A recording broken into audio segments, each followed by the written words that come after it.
শুরু করছি আজকের সংবাদ। ৭৬তম প্রজাতন্ত্র দিবসে মালদায় তিরঙ্গা যাত্রায় বিরোধী দলনেতা শুভেন্দু অধিকারীর পদযাত্রা।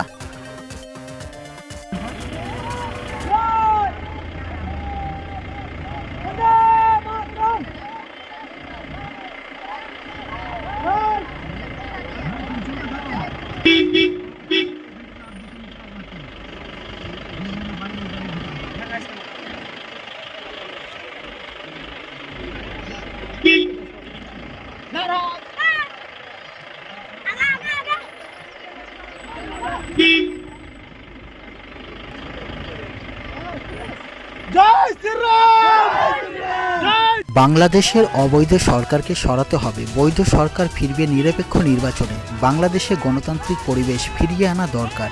সিলেট, চট্টগ্রাম সহ যতগুলো নির্বাচন হয়েছে আওয়ামী লীগ গম্ভীরপন্থীরা জয়ী হয়েছে। বাংলাদেশের ২০% মানুষ তারা জঙ্গিবাজ, মৌলবাদ, পাকিস্তানিদের পক্ষে। বাংলাদেশের ৮০% মানুষ উন্নয়ন চায়। কাঁটাতারহীন এলাকায় বেড়া দেওয়া হবে। আজ মালদহের সুখদেবপুর এলাকায় তিরঙ্গা যাত্রায় অংশ নিয়ে এমনটাই জানালেন রাজ্যের বিরোধী দলনেতা শুভেন্দু অধিকারী। উল্লেখ্য, আজ দেশের ৭৬তম প্রজাতন্ত্র দিবসে মালদহের বৈষ্ণবনগর বিধানসভা কেন্দ্রের সুখদেবপুর থেকে শব্দলপুর পর্যন্ত তিরঙ্গা যাত্রায় অংশ নেন বিরোধী দলনেতা। মালদা দক্ষিণ জেলা বিজেপির ডাকে তিরঙ্গা যাত্রা চলছে চলবে দেশাত্মবোধকের পক্ষে যাত্রা চলছে চলবে জাতীয়তাবাদের পক্ষে যাত্রা চলছে চলবে রাষ্ট্রবাদের পক্ষে যাত্রা চলছে চলবে মৌলবাদীরা হুঁশিয়ার জঙ্গিরা হুঁশিয়ার জামাতিরা হুঁশিয়ার রাজাকাররা হুঁশিয়ার বন্দে মাতরম हम ভারতীয়দের তিরঙ্গা যাত্রা চলছে চলবে দিবস কি প্রজাতন্ত্র দিবস কি মাতঙ্গিনী হাজরা কি। আজকে প্রজাতন্ত্র দিবসের যে প্যারেড দেখেছেন তো, ভারতবর্ষের রাষ্ট্রপতি মহোদয়ের নেতৃত্বে, সিঙ্গাপুরের প্রেসিডেন্টের উপস্থিতিতে, আমাদের দেশের উপরাষ্ট্রপতি প্রধানমন্ত্রীর উপস্থিতিতে দেখেছেন বিমান বাহিনীর কসরত, দেখেছেন F-16, দেখেছেন মিগ, দেখেছেন জাগুয়ার ত্রিশূল তৈরি করেছে আকাশে, দেখেছেন রাফেল উঠতে, দেখেছেন তো। আমি গাড়িতে আস্তে আস্তে কৃষ্ণনগর থেকে দেখতে এসেছি। ভারতবর্ষ সামরিক শক্তিতে আজ অনেক উপরে, আমাদের ম্যান পাওয়ার লাগবে না, কয়েকটা ড্রোন ছেড়ে দিলে কেল্লা ফতে,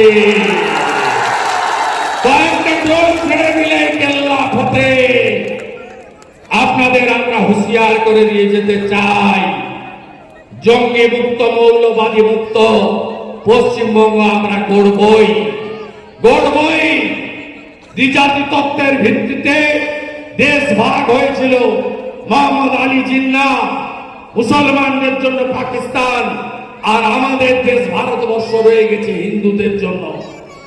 এই পশ্চিমবঙ্গকে এই রাজ্যের মুখ্যমন্ত্রী তার শাসক দলের সাহায্যে আমরা আনসারুল বাংলার হাতে, শিবির হাতে, পিএফআইর হাতে, জামাতের হাতে তুলে দেব না। আমার মাটি, আমার দেশ, জঙ্গিদের সর্বশেষ। আমার মাটি, আমার দেশ, আমার মাটি, আমার দেশ, আমার মাটি, আমার দেশ, আমার মাটি, আমার দেশ, ভারত মাতা কি। আমি পঞ্চায়েতেও এসেছি, লোকসভাতেও এসেছি, আর বিধানসভাতেও আসবো। বৈষ্ণবনগরটা চাই, কিন্তু কেন চাই? কারণ বাংলাটাকে জঙ্গি মুক্ত করতে হবে। মুর্শিদাবাদে আনসারুল বাংলার জঙ্গিরা ধরা পড়ে, 7 শেখ, তার এপিক আছে, তার আধার আছে, তিনি মাদ্রাসা চালান, 3 বার ভোট দিয়ে দিয়েছে তৃণমূলকে। কাশ্মীরের জঙ্গি জাভেদ মুন্সি এই বাংলায় ধরা পড়ে। বাংলাকে বাঁচাতেই হবে, বাঁচাতেই হবে, বাঁচাতেই হবে। মাননীয় মুখ্যমন্ত্রী বর্ডারে আসতে না বলেছিলেন, আমরা সবাই এসেছি। আপনি আমাদের অনুপ্রাণিত করেছেন যে ভারতবর্ষ আজকে কোন জায়গায় গেছে। ভারতবর্ষ আজকে পৃথিবীর চতুর্থ অর্থনৈতিক শক্তিশালী দেশ। ভারতবর্ষ আজকে সামরিক শক্তিতে পৃথিবীর মধ্যে তৃতীয় শক্তিশালী দেশ। কিছুদিনের মধ্যেই দ্বিতীয় শক্তিশালী দেশে পরিণত হবে। ভারতবর্ষে যদি এই মশা মাছিরা আমাদের উপরে চোখ তুলে, আঙুল তোলে, ভারত বিরোধী শক্তিকে আপনারা উৎসাহিত দেন, তাহলে আপনারা জানবেন স্যাকরার ঠুকটা আর কামারের এক হাত। আপনারা আমাদের ভূখণ্ডে কৃষকদের ধান তুলতে দেবেন না, গবাদি পশুকে তুলে নিয়ে যাবেন। 1.5 কিলোমিটার বর্ডার এলাকাতে ফেন্সিং করতে দেবেন না। এই রাজ্যের মুখ্যমন্ত্রী তার দলের সমস্ত কর্মচারীরা কি বলেন? বিএসএফ দায়ী, বিএসএফ কে রেপিস্ট পর্যন্ত বলেছেন। এরা কোথায় নেমেছেন দেখুন। আমি প্রশ্ন করতে চাই, আজ প্রজাতন্ত্র দিবসে মাননীয় 4000 কিলোমিটার ভারত বাংলাদেশ বর্ডার আছে। 5টা রাজ্যে, মিজোরামে, মেঘালয়, ত্রিপুরা, আসাম এবং পশ্চিমবঙ্গে। সবচেয়ে বেশি বর্ডার কার? ভারতবর্ষে। পশ্চিমবঙ্গে 2200 কিলোমিটার। আপনি 596 কিলোমিটার জমি দেননি কেন? জমি অধিগ্রহণ আইন আপনারা জানেন। 1894 সালে ল্যান্ড অ্যাকুইজিশন অ্যাক্ট কালেক্টরের হাতে, যাকে এখন আমরা ডিএম বলি। সেকশন 4, ভারত সরকার টাকা দেয়, ভারতের স্বরাষ্ট্র দপ্তর যত টাকা লাগে দেয়। যত মূল্যে জমির মালিকরা জমি দিতে চান, সেই টাকাই মোদীজি সরকার দিতে চায়, অমিত শাহজির দপ্তর দিতে চায়। কিন্তু রোহিঙ্গা মুসলমানদেরকে ঢুকিয়ে জনসংখ্যা বদলে দিয়ে আজকে পশ্চিমবঙ্গকে দখল করে নিতে চায় এরা, জনসংখ্যার বিস্ফোরণ ঘটিয়ে। তাই 596 কিলোমিটার জায়গায় কাঁটাতার দেওয়ার জন্য জমি দেয়। বিএসএফ কে 17টা চৌকি করার জন্য জমি দেয়নি পশ্চিমবঙ্গ সরকার। বিএসএফ এর 11টা বড় ক্যাম্প করার কথা, সেই ক্যাম্প করার জমি দেওয়া হয়নি। এমনকি আপনাদের 25-50 কিলোমিটার এলাকায় বিএডিপির আন্ডারে প্রচুর কাজ করতে চায় ভারত সরকার। রাস্তা করতে চায়, নিকাশি করতে চায়, আপনাদের স্কুল বাড়ি দিতে চায়, স্বাস্থ্য কেন্দ্র বানিয়ে দিতে চায় বিএডিপির আওতায়। কিন্তু পশ্চিমবঙ্গ সরকার বিএসএফ কে এবং ভারত সরকারকে কাজ করতে দিচ্ছে না। একটাই কারণ, জনসংখ্যা বদল করে ওদের ভোট ব্যাংককে মজবুত রাখা। আমাদের সঙ্গে ভারতীয়দের বিরোধ নেই, যারা পরম্পরায় ভারতবর্ষে বসবাস করছেন। কিন্তু যারা ওপার থেকে কাঁটাতারের বেড়া না থাকার সুযোগ নিয়ে ঢুকে পড়ছে, নদী পেরিয়ে, পুকুর পেরিয়ে, কুয়াশার সুযোগ নিয়ে, ক্ষেতের মধ্যে দিয়ে, ভুট্টা ধান ক্ষেতের মধ্য দিয়ে, এই লোকগুলো কি করছে? এসে লাভ জিহাদ করছে, ভোট জিহাদ করছে, জমি জিহাদ করছে। এবং বর্ডার এলাকায় সনাতনীরা তাদের ধর্মকর্ম পালন করতে পারছে না, আজকে এই জায়গায় নিয়ে যাচ্ছে। তাই আপনাদের ঐক্যবদ্ধ থাকতে হবে, চিন্তা কিচ্ছু করবেন না। আপনারা ভাবছেন কবে হবে, কবে হবে। আমি বলছি, আমরা বড় ভাইয়ের দায়িত্ব অনেক। আমাদের ভারতবর্ষ অনেক বড় শক্তিশালী দেশ। এরা আঁচড় দিচ্ছে, এরা কামড়াচ্ছে, এরা ঢিল ছুঁড়ে দেখছে। আমরা কিন্তু আমাদের বিএসএফ সরকার ধৈর্যের পরীক্ষা দিচ্ছে। কেন জানেন? ওপারে একটা অবৈধ সরকার তৈরি হয়েছে। একজন নির্বাচিত প্রধানমন্ত্রীকে গায়ের জোরে প্লেনে তুলে নিয়ে পাঠিয়ে দিয়ে একটা মৌলবাদী সরকার, জঙ্গিবাদী সরকার, জামাতের সরকার, সেই সরকার পাকিস্তানের যারা নাতিপুতি আছে, রাজাকারের নাতিপুতি, যারা 71-এ হেরেছিল ভারতীয় সেনা বিএসএফ এর কাছে, মুক্তিযোদ্ধাদের কাছে, তারা ওখানে পিছনের দরজা দিয়ে এই 5 মাস ক্ষমতায় আছে। তারা ওখানে সরকার চালাতে পারছে না, তারা ভ্যাট চাপিয়েছে, প্রত্যেকদিন মন্দির ভাঙছে, প্রত্যেকদিন হিন্দু খুন হচ্ছে, প্রত্যেকদিন ওখানে আইন শৃঙ্খলা শেষ হয়ে গেছে। তাই যুদ্ধের জিগির তুলে এবং বর্ডার এলাকাতে উত্তেজনা সৃষ্টি করে এই মোল্লা ইউনুস, সুদখোর ইউনুস, তিনি দেশপ্রেমের জিগির তুলে টিকে থাকতে চান। তাই এই সব উস্কানি হচ্ছে বর্ডারে। একটু ধৈর্য রাখুন। আমি প্রজাতন্ত্র দিবসের দিন আপনাদেরকে বলতে চাই, 1 ছটাক জমি ভারতবর্ষে কেড়ে নেওয়ার ক্ষমতা কারণ নেই। দেশের বর্তমান প্রধানমন্ত্রী যিনি আছেন, তিনি G20-তে নেতৃত্ব দিয়েছেন,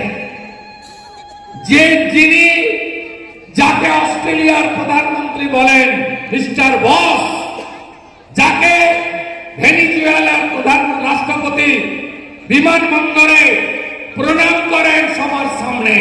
সাংবাদিকরা যখন জিজ্ঞেস করে যে আপনি প্রণাম করলেন কেন প্রটোকল ভেঙে, বলল এই লোকটা কোভিডের সময় নিজের দেশের লোককে কোভিডের ভ্যাকসিন দেওয়ার পরে 55টা গরিব দেশে বিনামূল্যে ভ্যাকসিন দিয়েছে। তার নাম নরেন্দ্র দামোদর দাস মোদী। কার্তিক মহারাজের পাওয়া নিয়ে কি বলবেন?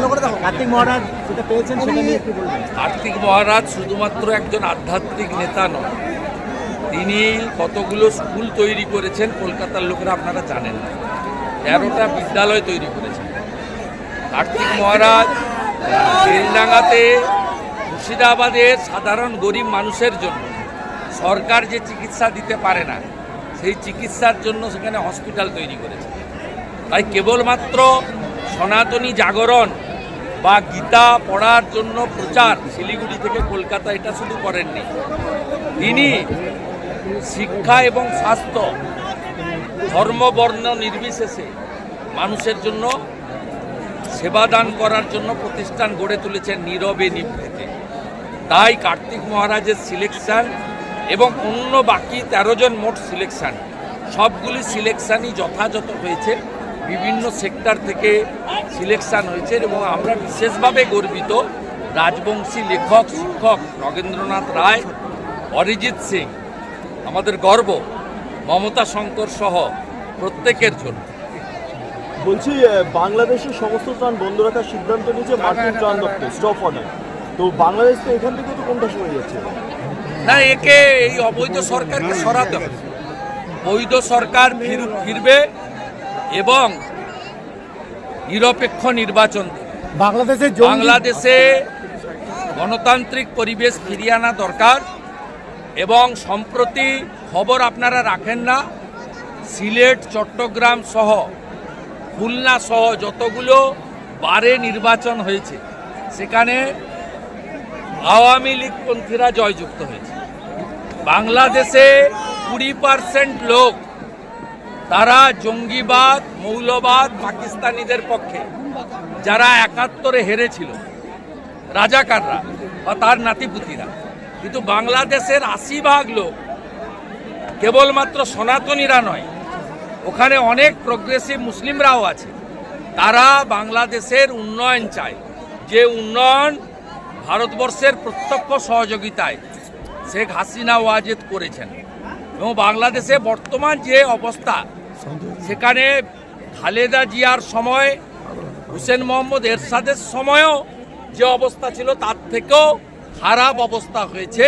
এই সুদখোর ইউনুস তার যে গ্রামীণ ব্যাংক চিটফান্ড, তার আগামী 29 সাল পর্যন্ত ভ্যাট মুকুব করেছেন, জনগণের উপর 12% ভ্যাট চাপিয়ে দিয়েছেন। টাইম ডেজ আর নাম্বার। আমার বিশ্বাস শক্তিশালী 2 রাষ্ট্রপ্রধান আমেরিকা এবং ভারতবর্ষ, তারা বাংলাদেশে গণতন্ত্র প্রতিষ্ঠা করে মৌলবাদ, জঙ্গিবাদ, মৌলবাদ শুধুমাত্র ভারত নয়, বিশ্বের সমস্ত কমিউনিটির কাছে থ্রেট। ওসামা বিন লাদেন বলুন বা এই শক্তি বলুন। তাই ডোনাল্ড ট্রাম্প শপথ নেওয়ার আগেই হামাস যেভাবে আত্মসমর্পণ করেছে, ইসরায়েলি পণবন্দীদের ছেড়ে দিতে বাধ্য হয়েছে ডোনাল্ড ট্রাম্প শপথ নেওয়ার আগেই, তাতে আমার বিশ্বাস যে বাংলাদেশে গণতন্ত্র এবং সকলের ধর্মাচরণের যে অধিকার, এই অধিকার প্রতিষ্ঠিত হবে। আমাদের হিন্দু ভাই বোন, আত্মীয় স্বজন, তাদের চোখের জল আমাদের দেখতে হবে না। এবং আমরা যে সমস্ত আস্থার জায়গা, মন্দির যেভাবে ভাঙছে, সেগুলো বন্ধ হবে। শুভেন্দুদা, জসিমউদ্দিন বাংলাদেশের জঙ্গি, ফেন্সিং তো হবেই। মুখ্যমন্ত্রীকে বলেছে বাংলা থেকে আলাদা হতে। জসিমউদ্দিন বাংলাদেশের জঙ্গি বলেছে পশ্চিমবঙ্গকে ভারত থেকে আলাদা করার ডাক দিতে বলেছে মুখ্যমন্ত্রীকে। ডাক দিক না, আজকে কর্তব্য পথে উপরে দেখছিলেন না, ভারতবর্ষের কাছে যে মডার্ন ড্রোন আছে না, কোনো ম্যান পাওয়ার লাগবে না। আমরা পাকিস্তান পরমাণু বোম আছে, ভিতরে ঢুকে মেরে এসেছি। পুলওয়ামার ঘটনার পরে,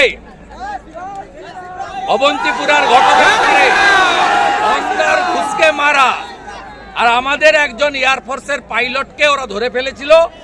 এক রাত্রের মধ্যে বীরের পোশাকে তাকে ফেরত দিতে হয়েছে।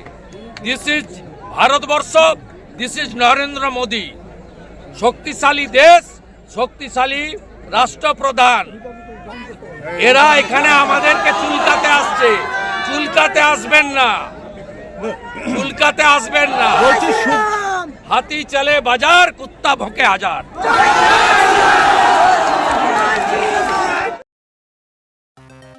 ওল্ড মালদার যাত্রাডাঙ্গায় ফুটবল টুর্নামেন্টের উদ্বোধনে এসে তৃণমূল নেতা প্রসেনজিতের সাথে সাক্ষাৎ করলেন তৃণমূল সাংসদ শতাব্দী রায়।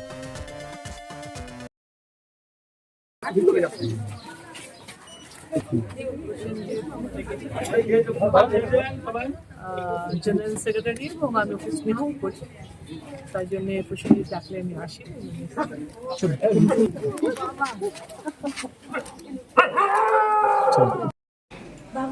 শুরু হয়ে গেছে, সবার জন্য শুভকামনা, সবার ভালো হোক, স্বপ্ন পূরণ হোক, সব ইচ্ছে পূরণ হোক। আগামী বছর আপনার রাজনৈতিক ইগুলো কেমন যাবে? এই 26-এ তো ভোট। 26-এ ভোট মানে এখন থেকেই বলে দেওয়া যায় তৃণমূল আবার ক্ষমতায় আসবে, এবং সব জায়গায় এখনো পর্যন্ত তৃণমূলের মমতা ব্যানার্জির প্রতি যে ভরসা আছে, অভিষেক বন্দ্যোপাধ্যায়ের প্রতি যে ভালোবাসা আছে, তার হিসেব রেখে আমি বলছি যে 2026 আবারও তৃণমূলের আমাদেরই দখলে থাকবে। Thank you. গাড়ির ড্রাইভিং লাইসেন্সের ক্ষেত্রে কি হয়, তাকে ড্রাইভিং লাইসেন্সটা অনলাইনে অ্যাপ্লাই করে, তারপর তাদের পরীক্ষা হয়, এক্সামিনেশন হয়, সেটা পাস করার পরে অফলাইন থেকে তাদের অ্যাক্সিডেন্টের সম্মুখীন হলো ওই এয়ারব্যাগের হেল্পটা পাবে না। এয়ারব্যাগটা তখনই চলবে আপনার যখন ড্রাইভার বা কো রাইডারের সিট বেল্টটা লাগানো থাকে। সিট বেল্টটা সেই জন্য লাগানোটা খুব জরুরি গাড়িতে, যে কোনো গাড়িতে। সিট বেল্ট পরে অবশ্যই গাড়ি চালাবে। সিট বেল্ট পরে না চালালেও কিন্তু তার ফাইন হয়, এটা আপনারা মামলা গেলেই বুঝতে পারবেন। আচ্ছা, তারপরে এখন এই যে বাইকগুলো মানুষের সাথে গল্পের অনুমোদন বাড়ানো সাথে আলোচনা করে রামচন্দ্র সাহা বালিকা বিদ্যালয়ে জনসমাবেশ পতাকা উত্তোলন। কোথাও কোনো কাটিং বা কস্টিং, তারা এই জায়গাটায় নিজের বাইকটা সিটটাকে কন্ট্রোল করতে পারে না, এবং দিয়ে সরাসরি কোনো গাড়ির মধ্যে ধাক্কা দেয় না। অধিকাংশ কিছুই আমরা এই গাড়িটা বাইকটা যখন যাচ্ছে হয়তো স্পিড কন্ট্রোল করতে পারেনি, কাউকে ওভারটেক করতে গেছে, এমন পজিশনে ওভারটেক করতে গেছে, সামনে থেকে গাড়ি চলে আসছে, দেখতে পারেনি, তার যে জাজমেন্টটা, সে যে মনে করছে যে আমি এই গাড়িটাকে ক্রস করে পার হয়ে যাব, সে কিন্তু পারছে না সেই মুহূর্তে। ফলে গাড়ির গায়ে টাচ হয়ে সে সেখানেই পড়ে যাচ্ছে এবং অ্যাক্সিডেন্টের সম্মুখীন হয়ে মৃত্যু পর্যন্ত ঘটে যাচ্ছে। এই স্পিডটা কন্ট্রোল করে চালানোটা জরুরি। গাড়িতে স্পিড উঠলেই যে আমি আর তারপরে যে ওটা কন্ট্রোল করতে পারবো না, এরকম হলে অ্যাক্সিডেন্ট কিন্তু কোনোদিন ঠেকানো যাবে না। আমরা চেষ্টা করি আমাদের বিভিন্ন স্পিড ব্রেকার গান দিয়ে আমরা ডিউটি পারফর্ম করি, তাতে আমরা চেষ্টা করি যে যারা অনলাইনে অ্যাপ্লাই করে, তারপর তাদের পরীক্ষা হয়, এক্সামিনেশন হয়, সেটা পাস করার পরে অফলাইন থেকে তাদের গাড়িগুলো সব ওইখানে চলে গেছে, ওই নতুন পার্কিং ওখানে থাকে, আর 20 বছর ধরে আমরা ওখানে থাকি। তো ওখানে ছোটোখাটো সমস্যা আছে, যেমন জলের সমস্যা, এই সমস্যাগুলো আমরা প্রশাসনিকভাবে অনেকবার আবেদন করেছি। আমাদের ওখানে একটা মার্শাল ছিল, মার্শালটা নষ্ট হয়ে গেছে, সেটা ঠিক করে দেওয়ার কোনো পরিস্থিতি হয়নি। ওখানে বাথরুমগুলো নষ্ট হয়ে গেছে, হ্যাঁ বাস স্ট্যান্ড, যেটা স্থায়ী বাস স্ট্যান্ড হওয়ার কথা ছিল। জল পায়খানা মাধ্যমে এটা নাই আমাদের ওখানে। এখন আমার 150 টেকার ট্যাক্সি কিনে ওখানে মোটামুটি 250-300 স্টাফ ওখানে, আশেপাশে দোকান, আমাদের সুবিধার্থে যে দোকানগুলো থাকে, জলের ব্যবস্থা নেই, পায়খানা বাথরুম নেই, এটা একটা সমস্যা। আমি বলতে পারছি ট্রাফিক স্যার আমাদের গাড়ি নিয়ে ছবি তুলে কেস দেয় বা ফোন করলে বলেন ঠিক আছে ছুটি হবে, মনে ছেড়ে দিচ্ছি, আমি বিকালবাবুও বলেন। কিন্তু আমাদের কোনো সমস্যা, আমরা যে সব স্থানে গাড়িগুলো লাগাই সেখানে এতটাই পাবলিক অকুপাই করে রেখেছে, দোকান তার অন্যান্য জিনিস দিয়ে এতটাই করে রেখেছে যে আমাদের গাড়ি তো রাস্তার জন্য, পার্কিং যে জায়গায় হবে সেই জায়গায় রাস্তার নিচে লাগাবে।